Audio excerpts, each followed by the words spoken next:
Good evening. MA Philosophy MPY 002 Block number 4 Current Ethical Debates. Unit number 1 Natural Moral Law. Objectives. In this unit, we shall focus our attention on moral consciousness, the residue of the natural moral law, and the data of moral consciousness. As part of our discussion, we shall present the contrary views to the natural moral law, especially those of Sartre. In the end, we shall discuss the relationship between human order and the moral order. Introduction. Often moral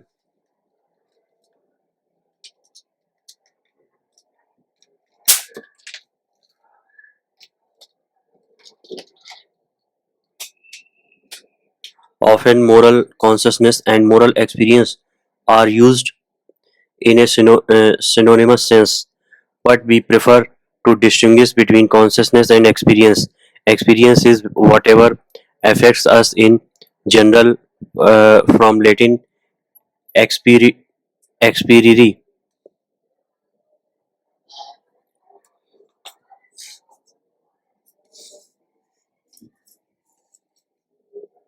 This can be an emotion like love or hatred, active or passive, like love for the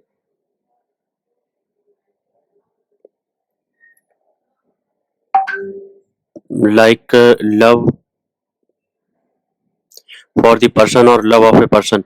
We can speak of growth in knowledge as an experience, noetic experience, no matter what the source is, whatever external or purely internal.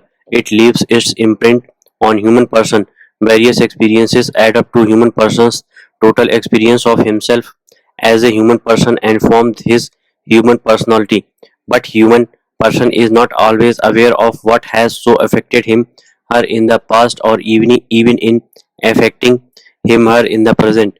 Some long forgotten experience now buried in the unconscious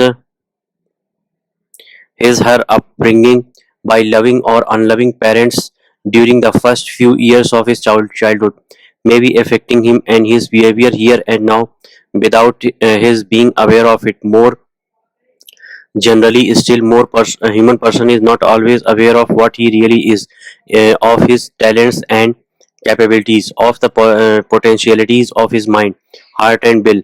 It is only when he becomes so aware that we can speak of consciousness.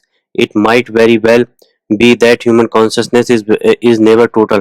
One could perhaps say that it can be so in the highest stages of mystical experience. In any case, it can progressively develop, and it can do so by study, reflection, and meditation.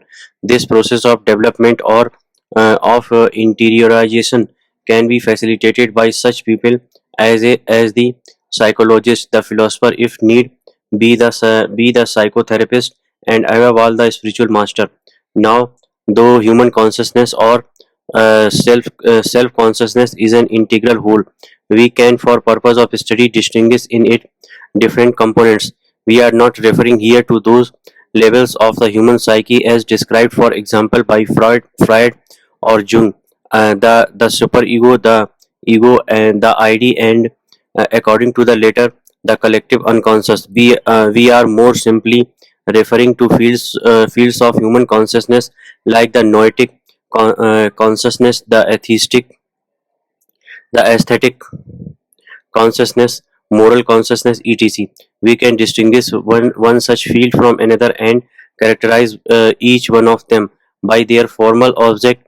Hence, we could say that the formal object of noetic experience is truth of aesthetic consciousness, beauty, and that of moral consciousness, rectitude, or the right thing to do. Super such concepts as truth, beauty, and gratitude are pregnant words. They contain in themselves a wealth of meaning, and it is only by calm reflection that one can sort these out.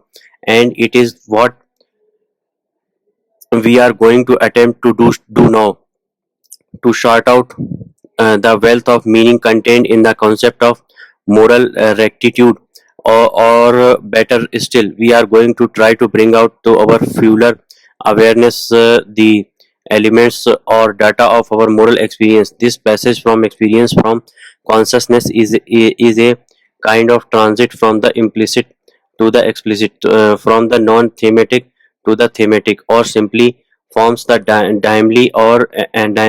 dimly and vaguely felt to the clearly and plainly apprehended.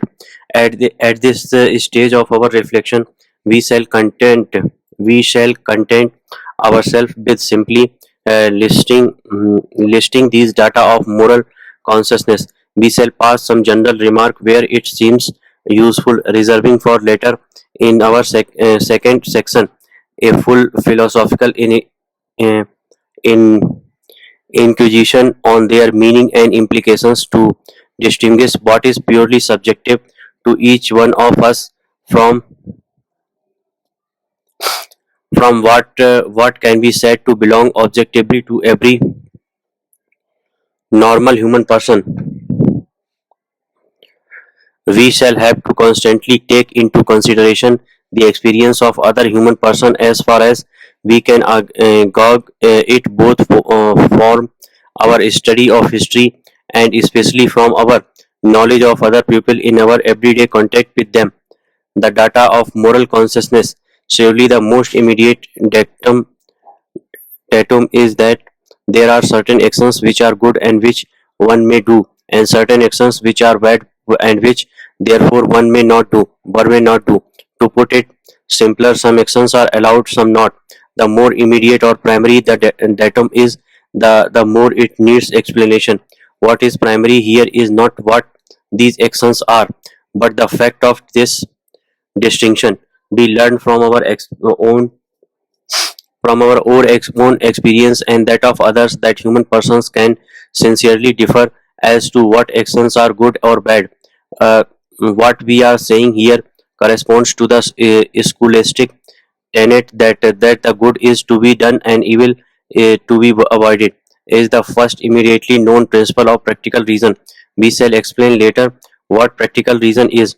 However, we would like to point out here that according to us, in the most immediate datum of moral consciousness, the good as well as evil are always uh, con- concretized in certain good actions or evil actions. Good and evil in amount of reflection on one's moral experience. Again, nothing is said about how one comes to the awareness of such a distinction as parental influence, education, etc., and therefore whether it is philosophically to be retained or rejected. This we shall have to examine later, but the fact that human person from time immemorial, as far as we have records to judge by in all the different cultures, has made it, and especially that such a distinction cannot be denied without self contradiction, proves that it is an incredible datum of moral consciousness. Among good actions, some should be done absolutely brooking no excuse. Others should be done only conditionally, depending on certain circumstances of person, time, and place. And still, others are left to be done optionally, but which may still deserve the highest praise if done. Conser- uh, Conversely, among bad actions, some should be avoided absolutely, others conditionally. Here again, nothing is said what these actions are, even though action in moral consciousness are always concretized in its most immediate apprehension. What one is made aware of is this feeling of should, implying a sense of obligation of constraint, which is imposed as it were on us whether we like it or not. However, this sense of constraint is very much unlike that of physical force or psychological compulsion. It leaves us completely free whether to comply or not. This feeling of moral freedom we now accept as its face value.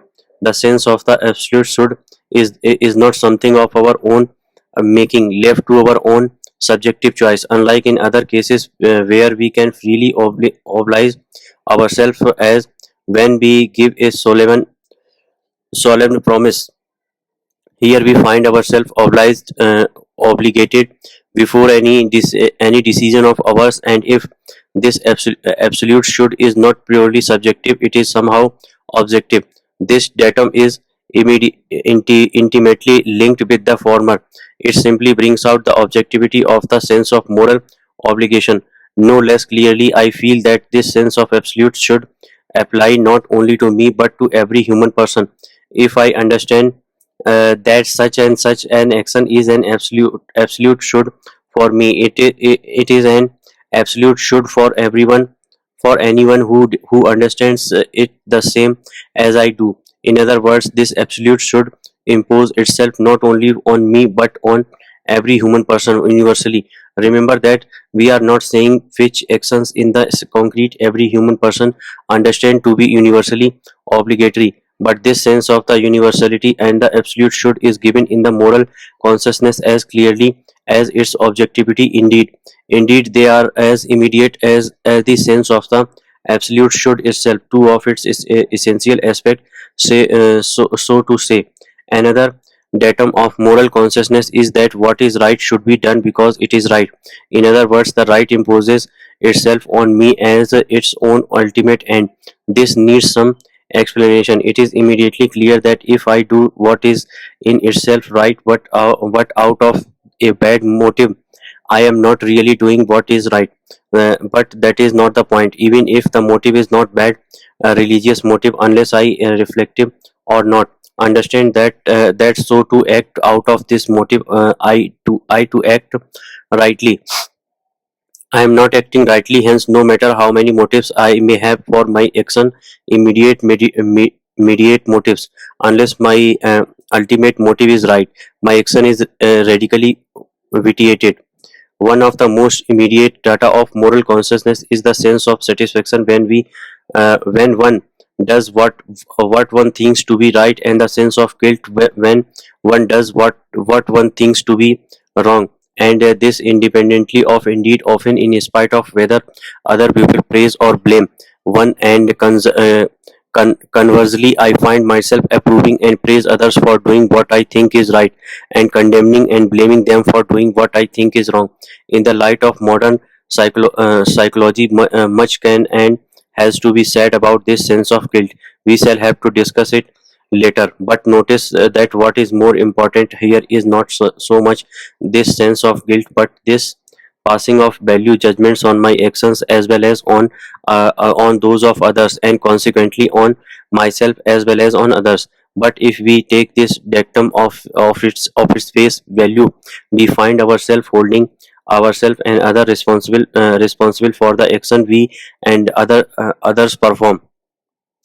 The foundation of the moral order. We have spoken of a moral ideal as an ideal human behavior, as human behavior as it should be. A moral ideal is a moral value. We have pointed out, however, that in the language of the philosophy of value, unlike the more generic, good is something specific and concrete, and that is why it is generally used in the plural. And this not only to distinguish between infra moral and moral values, but also to specify moral values among themselves. And in fact, human behavior is made up of specific actions, and it is actions which are primarily judged morally good or bad. A good human person is a way whose actions are good. A morally good feeling, habit, virtue, intention, motive, wish, etc. is said to be good with reference to a corresponding action or actions. Hence, we can speak of moral values. By moral order, we simply mean the totality of moral values. Now, the question which we are here asking ourselves in this: does each can in fact and by right create his own moral values, idealize for himself what his human behavior should be, or does he in fact and by right does so on the basis of some reality? In other words, we are asking whether there is some reality which in fact and why right serves a human person on basis or foundation for his for his moral values.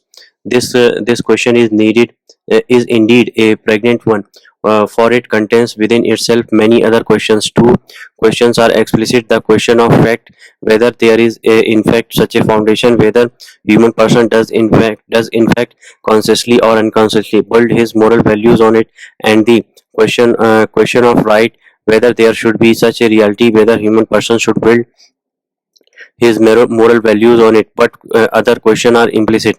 If there is such a foundation, it is the same foundation for all men at all times. Even if human person were to build his moral values on this foundation, how is he to know that such and such is a moral value in the first place? For purpose of study and philosophical reflection, we have carefully to distinguish one question from another. If the implicit questions are perhaps more immediately practical, we have first to find an answer to what may seem more theoretical questions. It is the theory which determines the practical. Our study of human person cull- uh, culled from uh, culled both from our own observation and from form a study of ethology, sociology, history, psychology, etc. may lead us to think that there is at least in fact no such foundation for moral values. Human person is and always has been creating his own moral values. What one could say is that he is only conditioned in doing so by the mentality of the group he lives in, by contemporary social mores and customs, by his religious culture, etc. The ideal human behavior of a human person belonging to a head hunting tribe is to kill as many of his enemies as possible and thus to collect as many skull as possible. However, the divergence and variability of moral values at different times and places is irrelevant to the question we are raising here. It will be relevant later. For this divergence and va- variability of moral values may be based on the same foundation. If such a foundation exists, we know by experience that two diametrically opposed moral actions, one which we consider good and the other bad, could be motivated by the same motive. For example, because I love my mother, who is in, in agonizing pain and for whom doctors have given up hope, I may want certainly to diminish her pain but to prolong her life as much as possible. Another motivated by the same love may decide to allow doctors to practice uh, euthanasia on her. Now, if the same motive, which is a subjective intention, can serve as basis for different human actions, is there a same foundation and objective reality which does in fact serve as a basis or foundation for moral values irrespective of their divergence and variability? This is the question we are asking here.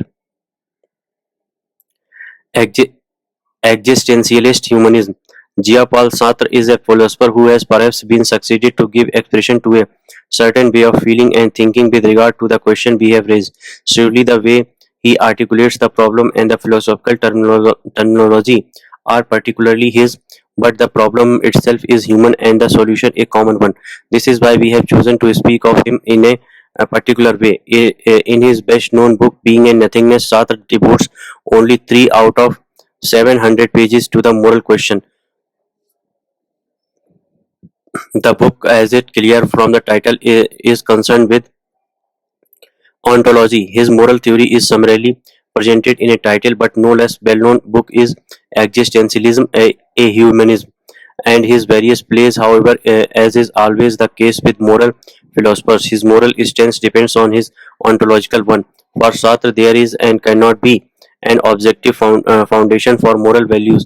This objective foundation could only be a realism of essences created by God. But God does not exist. Existentialism understand atheistic existentialism is not so atheistic that it wears itself out showing that God does not exist, but taking the non-existence of God for granted, it tries to draw all possible conclusions from a locally coherent atheism. If there are no pre-existing essences on which to build a moral order and no pre-existing norms according to which human person can pass moral judgments, he is free and left on his her own to create his her own moral values. It is not that Sartre does not acknowledge a certain universal form of ethics which permits him to pass both illogical and moral judgments on himself and on others, but that is universal form is based on human freedom itself. But what counts is the element of invention and the knowing whether the invention that has been done has invention that has been done has been done in the name of freedom, like the artist with no re-existing norms to tell him what and how to create aesthetic values. Human person must invent his own moral values. The person who fails to recognize his freedom and always bring excuse for his behavior, psychological, religious, social, etc. Sartre calls such a person is a sellout, a bastard. Sartre defends his moral stance against the accusation that it is inhuman. For Sartre, his existentialism is indeed humanism in the sense that it alone can promote the dignity of human person, which consists precisely in human freedom, and human person is responsible to others in that what he acknowledges and chooses freedom. He is by and very fact acknowledging and choosing freedom for others, having no God whom to obey. It is it is a pity that God does not exist. He writes and no ready made rules of conduct to go by, indeed condemned to be free human person finds himself alone, jettisoned in the world as a world, a useless person in an absurd world. But it is precisely this anguish which is at the root of that existential despair when he comes to choose freedom for himself and others, and thus to become human person. Human person as a conscience being is different from a thing in that he is free.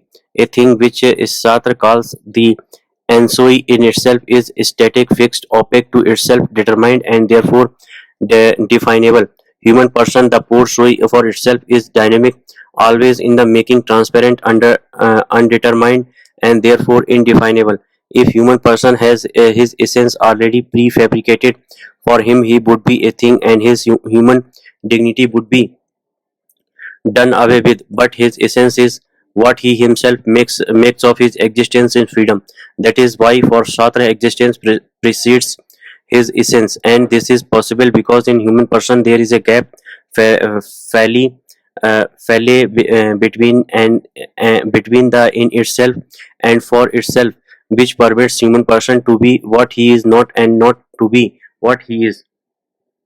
This explains human consciousness, and incidentally, that is why for Sartre the very notions of God contradictory. For God, if he existed, would have to be both and at the same time and in itself, to the extent that he would have to be the full plenitude of being and therefore admitting of no becoming end for itself, to the extent that he would be consciousness of himself and free. There is a certain internal consistency in Sartre's philosophy, and as we have seen in ethical position is logically dependent on his general ontology. Hence, a serious evaluation of his ethical position is not possible without an evolution of his ontology, particularly of his atheism. But this is not only out of place here, but excluded by the very method we have preferred to follow in not assuming for methodological purposes the existence of God. We have seen that Sartre does base a certain universal form of ethics on human freedom. Human freedom is for him the foundation of the moral order for which we are seeking. And for Sartre, when you say human freedom, you are simply saying human person. Can one draw the conclusion then? Yes, in the sense just explained, not in the sense that Sartre refuses to define human person. If human person is freedom, he she is what he she makes himself or herself. And again, Sartre refuses to determine for human person what his moral values, and hence the moral order is or should be. There are these are left to each human person's invention, provided he invents in freedom. Now we remark that apart from the fact that his ethical theory is pushed to its practical consequences, should logically end up in moral anarchy, something which probable neither Sartre himself nor surely any right thinking person would condemn his refusal to define human person somehow or others in terms of what he shares with other men reflects a philosophy untenable nominalism. It is true the traditional term nature of human person or that of human person's essence is redolent of certain staticism, whereas what Sartre tries to insist upon is human person's dynamism, but it is a clear instance where an emphasis on one polarity of reality unchecked and not counterbalanced by an equal emphasis on its opposite polarity leads to logical absurdities. What is, however, a precious insight is the fact that any moral values are based founded on human person himself. We reject such exclusively individualistic outlook on human person. So we raise the question: what is man, the human order, and the moral order? In our analysis of the immediate data of the moral consciousness, we repeatedly drew attention to the fact that we were not referring to any particular or and concrete human good and bad action. Now, however, if we reflect on what actions and people in general consider to be morally good or bad, we notice that by far the greater number are actions which have something to do directly or indirectly with men's relations among themselves. This is this is amply confirmed by historical, uh, ethnological, sociological studies. There are indeed certain actions which have nothing to do, at least at first sight, with human persons' relations among themselves, and which we call good or bad, implying awareness that they should be performed or avoided. And in this sense, they too can be considered moral actions. These action have got to do either with human persons' relation to God or an absolute, no matter how religiously conceived, or with human person's relation to himself, herself, or finally with human person's relation to the infrahuman world animals. With regard to actions expressive of human person's relation to God, we shall consider them as forming a special category by themselves. In the terminology of the philosophy of values, these express religious values which are different from and according to believers supplies to moral values. So for the moment we leave them out of consideration. We shall return later to them to then and examine their connection, if any with the latter.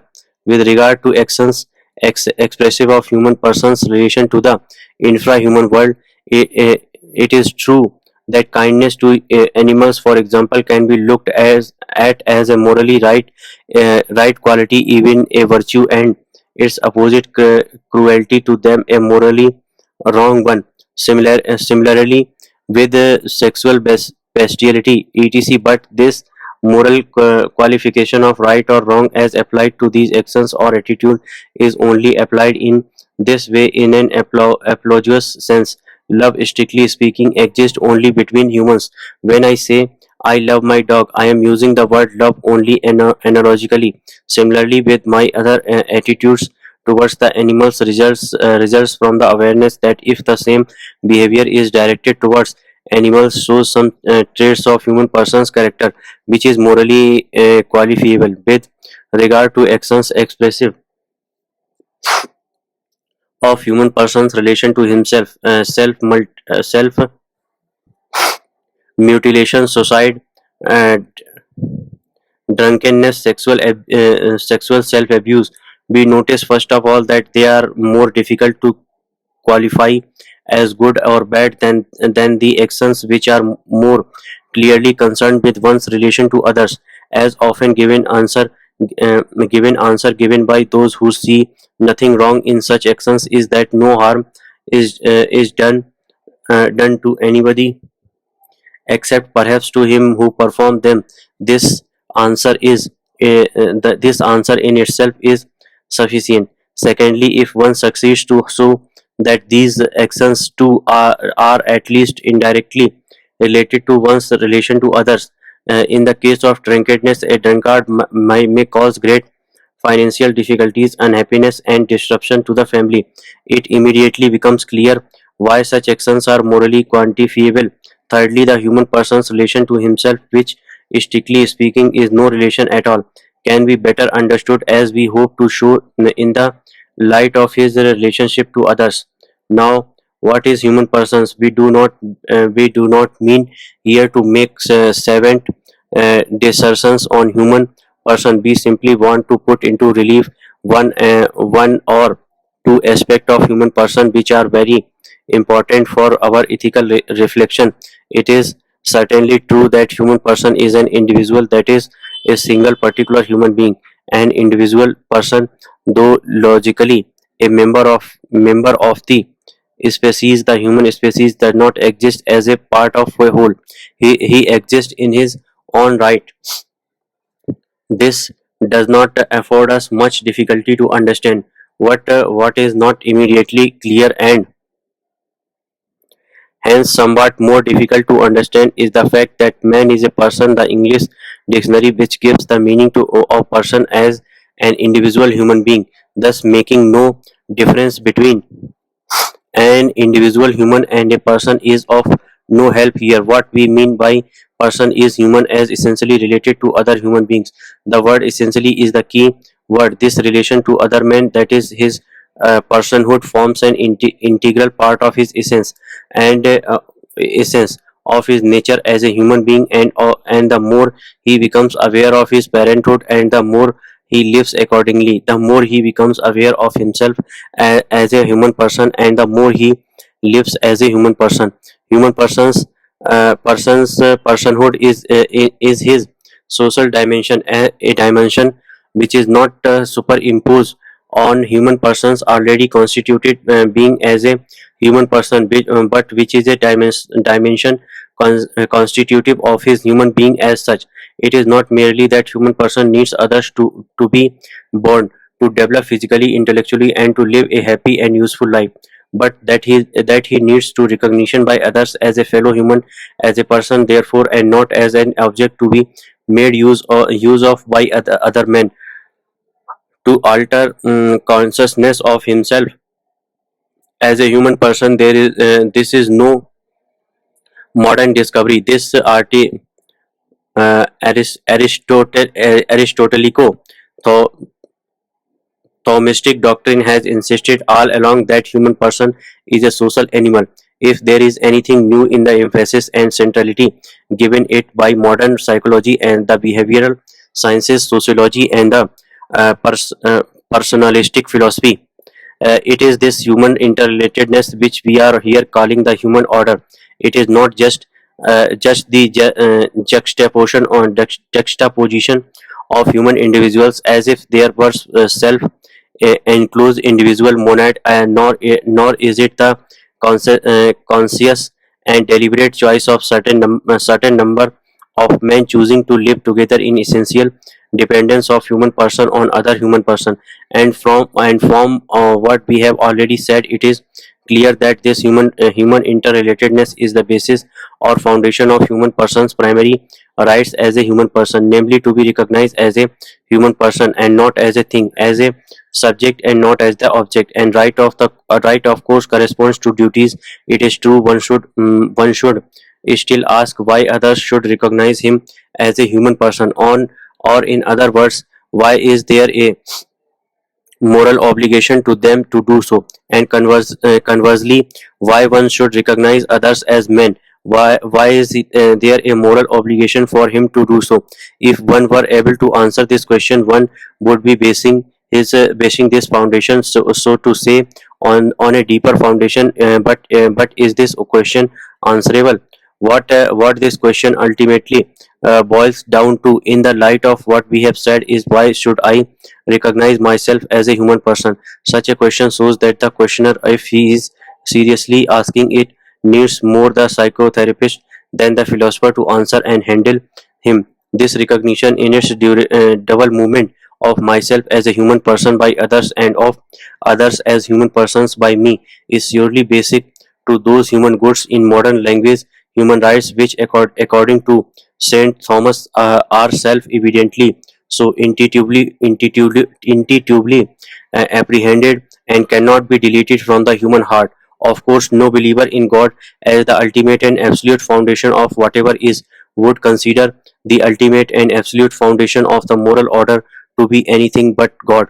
St. Thomas too has his own way of expressing this, but the method of inquiry which we have been following necessitates the postponement of this question. However, to leave this question open, we shall content ourselves with saying that human interrelatedness is at least the immediate ontological foundation of the moral order. Our position corresponds to the scholastic one that this immediate ontological foundation is human nature adequately considered, that is considered in its totality, in the totality of its relationship. Surely there is a strong divergence of opinion amongst scholastic themselves about some of its implications. We prefer to express ourselves the way we are, however, arises from our desire to avoid the uh, staticist connotations of the word nature, and above all to give primary importance given our methods of inquiry to men's essential interrelationship. Our way of expressing ourselves is more consonant with existentialistic and personalistic philosophy, where where such phrases as interpersonal relationship, intersubjectivity, reciprocity of human consciousness, and the like are very commonly used. Let us sum up. We have underlined our observation that the more human person becomes aware of his parenthood, his essential relatedness to others, and the more he lives accordingly, the practical living out of this awareness of his, the more he becomes aware of himself as a human person, and therefore the more he lives as a human person. We have tried to show that this is the ontological, the objectively real foundation of the moral obligation to recognize the other as another fellow human, as another subject, as another person, the same as I demand the other to do with me. We can express all this in terms of love. Love, however, is a charged word, especially because it is emotionally involved. But what we mean here by love is precisely this: recognizing and treating the other as a subject and not as an object, as a person and not as a thing, having the same right as a human person as I do have. To put it differently, love is to see in the other another I, and to do to him what I want him to do to me. Keywords: ensoi, a thing which Sartre calls the ensoi in itself is static, fixed, opaque to itself, determined, and therefore definable. Por soi, a human person. The por soi for itself is dynamic, always in the making, transparent, undermined, and therefore indefinable. Personhood is human person's social dimension, a three dimension which is not superimposed on a human person's already constituted being as a human person, but which is a dimension constitutive of his human being as such. Thank you.